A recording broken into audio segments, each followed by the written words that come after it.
આકાશવાણી ભુજ સમાચાર જાગૃતિ વકીલ વાંચે છે. નમસ્કાર. સમગ્ર દેશમાં વસ્તી ગણતરી પ્રક્રિયાનો 17 મેથી પ્રારંભ કરવામાં આવ્યો છે. પ્રથમ તબક્કાના ભાગરૂપે કચ્છમાં મુખ્યત્વે ઘરોની ગણતરી કરવામાં આવી રહી છે, જે અંતર્ગત તારીખ 31 મે સુધી સ્વગણતરીનો 11,194 નાગરિકોએ લાભ લીધો છે. પોર્ટલ બંધ થયા બાદ 1 જૂનથી 2,921 ગણતરીદારો 2,970 બ્લોકમાં ઘરે ઘરે જઈને ઘર ગણનાની કામગીરી હાથ ધરી છે. ત્યારે 12 દિવસમાં 12 જેટલા બ્લોકની ઘર ગણનાની કામગીરી પૂર્ણ કરી લેવામાં આવી છે, તેવું વસ્તી ગણતરી વિભાગના નાયબ મામલતદાર નિખિલ ટાંકે જણાવ્યું હતું. આ માટે 10 તાલુકામાં મામલતદાર અને 7 શહેરી વિસ્તારમાં ચીફ ઓફિસરના માર્ગદર્શનમાં થઈ રહેલી આ વસ્તી ગણતરીની કામગીરી આગામી તારીખ 30 જૂન સુધી પૂરી કરાશે. ગુજરાત પોલીસમાં લોકરક્ષક દળ LRDની શારીરિક કસોટી પાસ કરનાર લાખો ઉમેદવારો માટે આજે ફાઇનલ લેખિત પરીક્ષાનું આયોજન કરવામાં આવ્યું છે. રાજ્યના 879 કેન્દ્ર પર LRDની લેખિત પરીક્ષા 2.63 લાખથી વધુ ઉમેદવારો આપશે. અત્રે ઉલ્લેખનીય છે કે પોલીસ ભરતી બોર્ડની લોકરક્ષક કેડરની શારીરિક પરીક્ષાનું પરિણામ ગત 2 એપ્રિલ 2026ના જાહેર કરવામાં આવ્યું હતું, જેમાં કુલ 1.73 લાખથી વધુ પુરુષ ઉમેદવાર અને કુલ 89,405 મહિલા ઉમેદવાર શારીરિક કસોટીમાં પાસ થયા હતા. પશ્ચિમ કચ્છ પોલીસ અધિક્ષક વિકાસ સુંડા અને તેમના ધર્મપત્ની દ્વારા અનોખી પ્રશંસનીય પહેલ હાથ ધરવામાં આવી છે.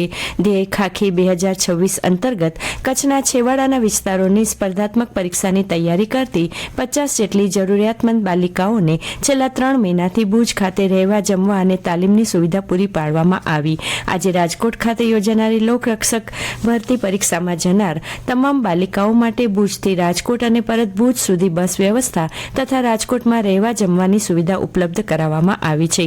ગઈકાલે ભુજ મહિલા કોલેજ હોસ્ટેલ ખાતે બાલિકાઓને કુમકુમ તિલક કરી મીઠું મોઢું કરાવી અને શુભેચ્છાઓ પાઠવી પરીક્ષા માટે પ્રસ્થાન કરાવવામાં આવી છે.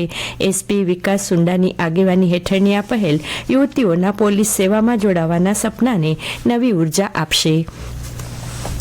કેન્દ્ર સરકારના 12 વર્ષ વિશ્વાસના વિકાસના જનકલ્યાણના વિકસિત ભારત સંકલ્પ અંતર્ગત સ્વચ્છતા સપ્તાહ અભિયાનમાં કચ્છમાં ધાર્મિક અને જાહેર સ્થળોની સફાઈ હાથ ધરાઈ છે.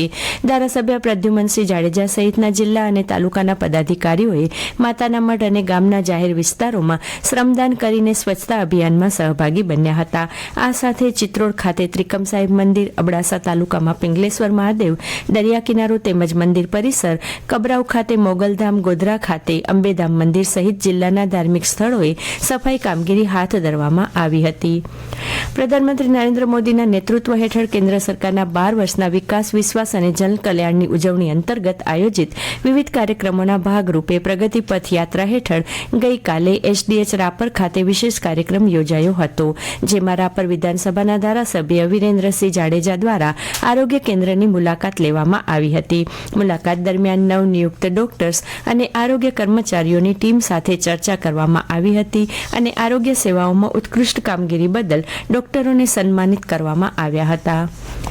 ભારતે અફઘાનિસ્તાનને 7 વિકેટે હરાવી બંને દેશો વચ્ચેની સૌ પ્રથમ વન ડે મેચ જીતી ક્રિકેટમાં મહત્વની સફળતા મેળવી છે. હિમાચલ પ્રદેશમાં ધર્મશાળા ખાતેની વરસાદથી પ્રભાવિત પ્રથમ મેચ 25 ઓવરની કરી નાખવામાં આવી હતી.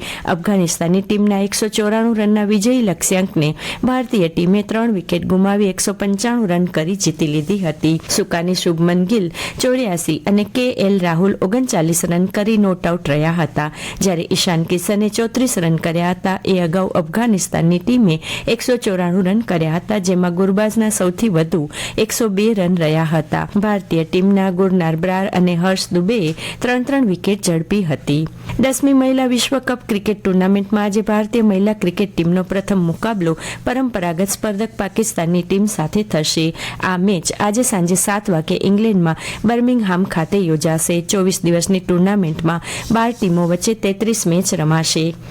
રાજ્યની સાથે કચ્છમાં પણ ચોમાસાના આગમનની રાહ જોવાઈ રહી છે, ત્યારે જિલ્લામાં મહત્તમ તાપમાન ફરી 40 ડિગ્રીએ પહોંચતા જનજીવન આકુળ વ્યાકુળ બન્યું હતું અને લઘુત્તમ તાપમાનનો પારો 28 થી 29 ડિગ્રી રહેતા ભેજનું પ્રમાણ વધતા બફારાનું જોર વધુ જોવા મળ્યું હતું. અને આ સાથે આ સમાચાર બુલેટિન પૂરું થયું. નમસ્કાર.